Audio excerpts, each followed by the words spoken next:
안녕하세요. 저는 인도 MK 정병준이라고 합니다. 저희 부모님은 수도 뉴델리 근처 구르가온이라는 지역에서 한인교회 사역을 하셨습니다. 7년간의 사역을 끝으로 2017년 비자 거부로 인해 현재는 한국 세계선교협의회에서 본부 선교사로 섬기고 계십니다. 해외 선교는 부모님께서 오랜 시간 기도로 준비하셨던 비밀 작전이었음을 나중에 알게 되었습니다. 이 작전 알지 못했던 14살의 저는 갑작스럽게 인도로 끌려가게 되었습니다. 저와 같은 피해자였던 제 동생은 11살에 그곳을 가게 되었는데요. 제 동생은 3,000명의 인도 학생 중 한 명의 외국인으로 학교를 다니게 되었습니다. 도시락을 싸가면 친구들이 한 입 먹어보고는 이게 뭐냐며 집어 던지기도 했고, 눈을 찢으며 중국인 흉내를 내는 등 여러 인종차별을 겪었습니다. 그곳에서 제 동생은 내 편은 아무도 없다고 느끼는 지독한 외로운 학창 시절을 보냈습니다. 반대로 저는 제 학년에 학생이 저 한 명밖에 없는 정반대되는 학교를 다녔습니다. 아무도 없는 광야 같은 그곳에서의 시간은 어린 저에게 마치 내일 죽어도 아무도 신경 쓰지 않는 버려진 아이라고 느껴지는 그런 외롭고 힘든 시간을 보내게 되었습니다. 제가 다녔던 학교는 동생이 다니던 학교 맨 위층에 있는 작은 학교였습니다.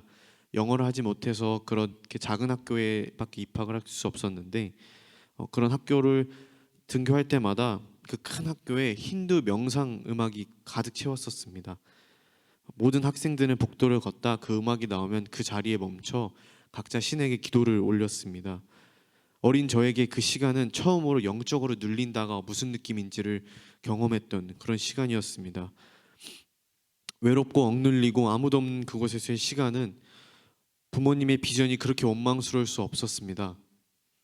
매일 밤마다 하나님께 원망의 기도를 드렸습니다. 하나님, 선교는 부모님의 비전입니다. 준비하지 못하고 끌려온 전 이게 무슨 고생입니까? 제가 도대체 무슨 죄를 지었길래 이곳에서 이런 고생을 하고 날 왜 혼자 두십니까, 하나님? 도대체 나를 통해서 뭘 하려고 이곳에서 이렇게 고생하게 하십니까, 하나님? 그렇게 원망의 기도를 매일매일 드리던 어느 날 하나님께서 조용히 말씀해 주셨습니다. 두려워하지 말라. 내가 너와 함께함이라. 놀라지 말라. 나는 내 하나님이 됨이라. 내가 너를 굳세게 하리라. 참으로 너를 도와주리라. 참으로 나의 의로운 오른손으로 너를 붙들리라. 이사야 41장 10절의 말씀입니다. 너는 혼자가 아니야. 내가 너와 함께 한단다. 너는 그곳에 따라간 게 아니고 끌려간 게 아니야. 오래전부터 계획한 나의 계획이란다. 내가 널 그곳에 보낸 거야. 너도 선교사야. 그런 음성을 저에게 들려주셨습니다. 영적 전쟁터에서 하나님은 저에게 기도라는 무기를 허락하셨습니다. 학교 선배 MK의 제안으로 힌두 음악이 가득했던 그곳에서 매주 금요일 점심시간이 되면 한두 명의 한국 친구들과 모여 학교를 위해 기도하기 시작했습니다. 아무도 모르게 숨어서 기도하고 예매했던 그 시간을 통해 예배로 회복하는 경험을 허락하셨습니다. 고등학생이 되면서 생긴 여러 친구들이 있었습니다. 힌두, 무슬림, 시크교 등 다양한 종교의 친구들이 있었습니다. 그 친구들이 제 삶을 보며 제 행동들을 궁금해하기 시작했습니다. 그 친구들이 기독교를 궁금해하기 시작했습니다. 당시 저에게는 상상도 할 수 없었던 다른 종교를 믿는 친구들에게 제가 가장 사랑하는 하나님을 이야기할 수 있는 기회를 하나님께서 허락하셨습니다. 고3 때가 되었을 때는 학교에서 매주 드리던 예배가 한국 사람들뿐만 아니라 다른 외국인 친구들에게도 전달이 되어서 함께 영어로 예배를 드릴 수 있는 시간도 있었습니다. 끌려갔다고 생각했던 그 시간에 저에게 그리스도의 향기를 풍기며 사는 삶을 훈련시키셨고, 예수님 닮기를 바라며 사는 삶을 통해 복음을 전하는 것이 어떤 삶인지를 경험하게 하셨습니다. 하나님은 저에게 비즈니스를 도구로 삼아 세상에 선한 영향력을 주는 비즈니스 선교를 꿈꾸게 하셨습니다. 지금은 그렇게 꿈을 가지고 보스턴에서 공부를 하고 이제 졸업을 앞두고 세상에 나갈 준비를 하고 있습니다. 제가 경험했던 하나님은 결코 우연이 없는 하나님이십니다. 작은 경험조차 결코 이유 없이 흘려보내시는 하나님이 아니십니다. 사랑하는 성도 여러분, 부모님을 통해 선교사의 삶이 얼마나 힘든 삶인지를 본 MK 친구들 중에 힘든 길임을 알면서도 순종하며 부모님의 뒤를 이어 사명을 감당하려는 MK 친구들이 많이 있습니다. 복음을 전하는 일에 누구보다 앞장서기를 원하는 다음 세대 MK들이 하나님의 일을 감당할 수 있도록 간절한 기도로 함께 해주신다면 정말 큰 힘이 될 것입니다. 이곳에 초대해 주심에 거듭 감사드리고, 제가 이렇게 하나님의 은혜를 나눌 수 있는 기회를 허락하신 하나님께 영광 올려드립니다. 감사합니다.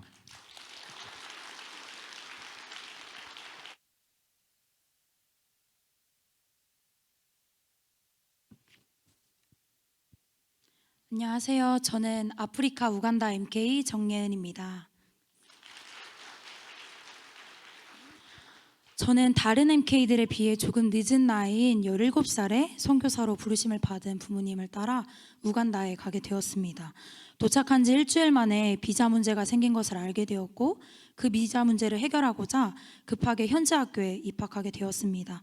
그렇게 시작된 학교 생활은 그 전까지 생각해 본 적이 없었던 힘들었던 시간이었습니다. 음식물 쓰레기 같은 학교 급식을 먹는 것과 문이 없는 화장실을 사용하는 것이 정말 힘들었습니다. 또한 어디를 가든지 무엇을 하든지 그들과 다른 피부색으로 인해 늘 시선이 집중되었고, 때문에 기본적인 생활조차 하기 쉽지 않았습니다. 그렇다 보니 화장실에 가지 않게 해달라고 하며 온종일 기도하고 또 물을 마시지 않아서 탈수로 고생한 적도 많았습니다. 수많은 인종차별과 성희롱을 당하였고, 영어를 잘 못한다는 이유로 많은 놀림과 억울한 일들을 당하였습니다. 수업 중 영문도 모른 채 선생님께 뺨을 맞기도 했고, 제 뒤에 앉은 친구들은 작은 돌들로 제 어깨와 등, 머리를 맞추기 바빴습니다. 또 어떤 친구들은 저에게 돈을 달라고 했고, 돈이 없어서 주지 못한다고 하면 욕을 하면서 뺨을 때리는 일도 잦았습니다. 교실에서 자리를 잠깐 떠났다 돌아오면 제 물건이 다 사라져 있어서 그 물건들을 찾으러 다니는 일도 저에게는 버거웠습니다. 그런 상황에서 저는 화 한 번 내지 못하고 눈물을 삼키며 살아야 했습니다. 왜냐하면 저로 인해 소문이 잘못 나서 당시 청소년 사역을 하고 계시던 부모님의 사역에 영향을 끼칠까 염려되었기 때문입니다. 선교사 가정의 삶은 제가 생각했던 것보다 훨씬 더 큰 영향을 사는 것 자체만으로 주변에 끼치고 있었고, 때문에 어려운 일이나 힘든 일이 생길 때 선교사 자녀로서 살아간다는 것은 끊임없이 인내해야 하는 것이었습니다. 학교에서 당하는 억울한 일들을, 그 아픔들을 가족들에게 말할 수 없었던 또 다른 이유는 힘들어 학교 가기 싫다며 울고불고 떼를 쓰는 동생들이 있었기 때문이기도 했습니다. 그러한 동생들을 보는 것만으로도 부모님의 마음이 많이 아프고 힘드실 텐데, 저까지 이야기하면 더 힘들고 아프실까 봐 이야기하지 못했습니다. 또 혹시라도 선교 사역을 포기하실지도 모른다는 생각에 말할 수도 없었습니다. 그렇게 매일 밤 아무도 모르게 베개에 얼굴을 묻고서 흐느껴 울다가 혹시 소리가 새어나갈까, 옆에 누운 동생이 들을까 팔뚝을 물고서 하나님께 기도했습니다. 당시 저의 기도는 무엇을 어떻게 해달라는 것이 아니라 그저 하나님 앞에서 울기만 하는 것이었습니다. 주님 듣고 계시죠? 주님은 다 아시잖아요. 여기 계신 거 맞죠, 주님? 내가 너희와 항상 함께 하신다 하셨잖아요. 그 누구에게도 하지 못했던, 하지 못하는 이야기를 하나님께 아뢰었습니다. 그렇게 7개월이 지난 어느 날 책상에 엎드려 있던 제게 마음이 지쳐서라는 찬양과 함께 주님이 찾아오셨습니다. 마음이 지쳐서 기도할 수 없고 눈물이 빗물처럼 흘러내릴 때 주님은 우리 연약함을 아시고 사랑으로 인도하시네. 누군가 널 위하여 누군가 기도하네. 내가 홀로 외로워서 마음이 무너질 때 누군가 널 위해 기도하네 라는 가사의 찬양은 저에게 큰 위로가 되었습니다. 예은아, 많이 힘들었지? 내가 다 알고 있어. 넌 혼자가 아니야. 누군가 널 위해 기도하고 있단다. 저를 찾아오신 예수님께 그동안에 억울했던 모든 일들을 쏟아내고 나니 주님께서도 말씀하셨습니다. 예은아, 많이 억울했니? 나도 많이 억울했다. 예은아, 많이 아팠니? 나도 많이 아팠다 라고 하시며 주님이 지셨던 십자가를 바라보게 하셨습니다. 예수님께서 십자가를 지고 발걸음을 옮길 때마다 겪으셨던 온갖 수치와 고통, 아픔, 억울함을 생각하니 저의 억울함과 아픔은 비교할 바가 아니었습니다. 저를 향한 주님의 사랑이 얼마나 깊고 크고 절절한 것인지도 깨닫게 되었습니다. 친구들이 훔쳐갔던 물건에 대해 분노함을 느꼈던 일과 기쁨으로 물건을 빌려주지 못했던 일에 대해서도 주님께서 이렇게 말씀하셨습니다. 네 것이 아닌데 왜 네가 주인 행세하느냐? 라고 하시며 나의 것으로 느끼고 그들보다 내가 더 나은 사람이라고 생각했던 저의 교만함을 회개하게 하셨습니다. 주변 환경이나 상황이 변한 것은 아무것도 없었지만 예수님의 사랑을 알게 되니 그들을 사랑할 수 있게 되었습니다. 저는 여전히 서툴고 겁도 많고 정도 많은 사람이라 이 땅에서 나그네 된 자로 살아가는 것이 때로는 외롭고 힘들지만 저의 본향인 하나님 나라에 갈 때까지 어떠한 상황에서도 주님께서 함께 하실 것을 믿기에 오늘도 담대히 한 걸음을 내딛습니다. 요즘 말로 평생 친구를 줄여서 평친이라고 하는데요. 사랑 그 자체이신 주님이 저의 평친 되어주신다는 것, 그래서 외로우나 외롭지 않다는 것, 저는 이 친밀하고 긴밀한 관계에 초대해 주신 주님과 평생 함께하는 기쁨을 누리며 살아가기를 소망합니다. 지금까지 나와 동행해 주신 사랑하는 나의 아버지이자 내 유일한 친구 하나님께 감사와 영광 찬송 올려드립니다. 감사합니다.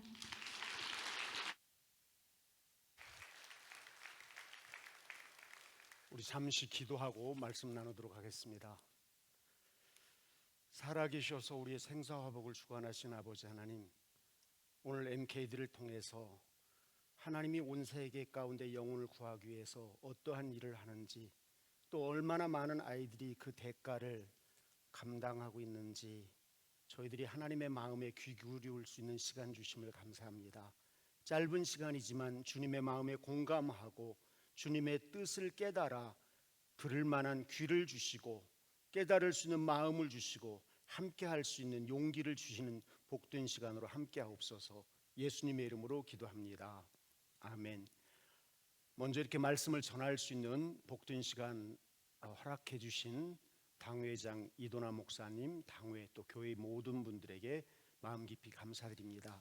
오늘 하나님께서 주신 말씀 시편 105편 17절을 함께 읽도록 하겠습니다. 우리 한음성으로 읽겠습니다. 시작. 그가 한 사람을 앞서 보내셨으며 요셉이 종으로 팔렸도다. 짧은 말씀이니까 한 번 더 읽을까요? 시작. 그가 앞서 한 사람을 요셉이 종으로 팔렸도다. 아멘. 오늘 말씀의 제목을 팔려간 요셉, 끌려간 MK라고 전했는데 시간이 너무 저한테 주어진 시간은 짧기 때문에 MK들 상황을 들었고 더 짧게 요약해서 말씀 나누겠습니다. 크리스천이라면 요셉에 대한 이야기를 모르는 사람은 없을 겁니다. 이복 형제들에게 의해서 17살에 요셉은 종으로 팔려갔고, 오늘 정예은 자매가 17살에 끌려갔고 병준이는 14살에 끌려갔다고 그랬는데, 이 아이들처럼 하나님과 소통이 되면 힘들어도 견딜 힘이 있는데, 우리가 잘 알듯이 모두가 우리가 하나님 앞에 기도하는 대로 바로바로 응답해 주시는 게 아니라 앞서 영상에서 얘기했듯이 침묵하시는 하나님, 하나님의 전공이 침묵이에요. 말씀만 하시고 지켜보신단 말이죠. 그걸 못 견뎌서 자해를 하고 심한 우울증, 공황장애로 아픔을 겪는 아이들이 생각보다 많습니다.